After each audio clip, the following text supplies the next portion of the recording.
به نظرتون قاتل کیه؟ سلام، امیدوارم حالتون خوب باشه. این بار هم اومدیم با یه پرونده‌ای که قراره با هم حل کنیم. مدلین در 12 می 2003 در شهر لستر بریتانیا توی خانواده مکان به دنیا اومد.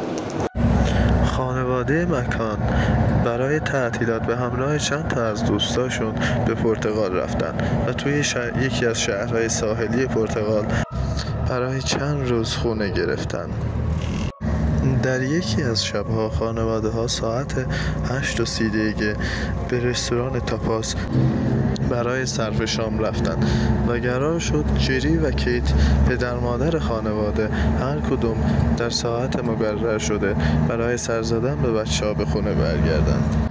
ساعت 21 یعنی 9 شب جری پدر خانواده برای سر زدن به بچه‌ها به خونه برگشت و همه چی عادی و سر جاش بود.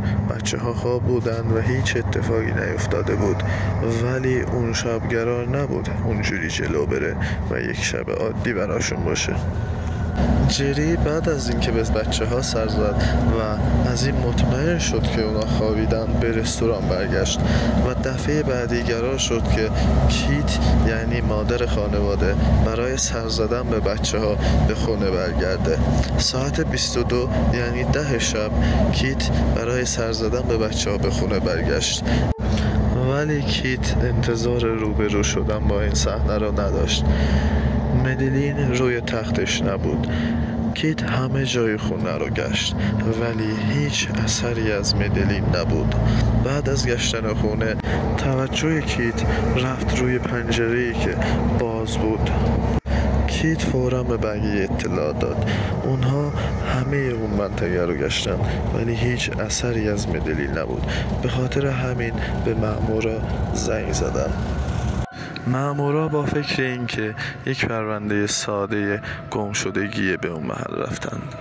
اما ماجرا اونقدر هم که فکر میکردن ساده و راحت نبود. مأمورها اون شب رو کل اون منطقه رو گشتن، حتی کل شهر رو هم گشتن، ولی هیچ خبر و هیچ ردی از مدلین پیدا نکردن. به خاطر همین فهمیدن که این ماجرای بچه دزدیه و این پرونده یکی از پرونده های مرموز و سخت براشون خواهد بود. از همه افرادی که اون شب در اون منطقه بودن بازجویی شد. حتی از اون 7 نفری که با خانواده مکان به اونجا رفته بودن بازجویی شد، اما هیچ اطلاعاتی به دست نیاوردن. برای گم شدن مدلین چندین مظنون رو تشخیص دادن.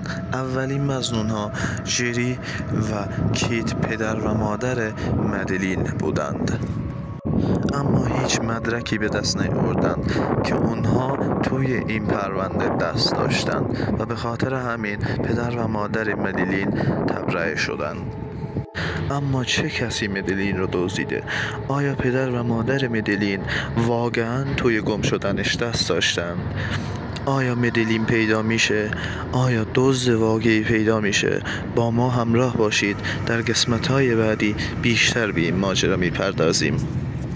اگه به این نوع پرونده ها علاقه داری کانال ما رو سابسکرایب کنید.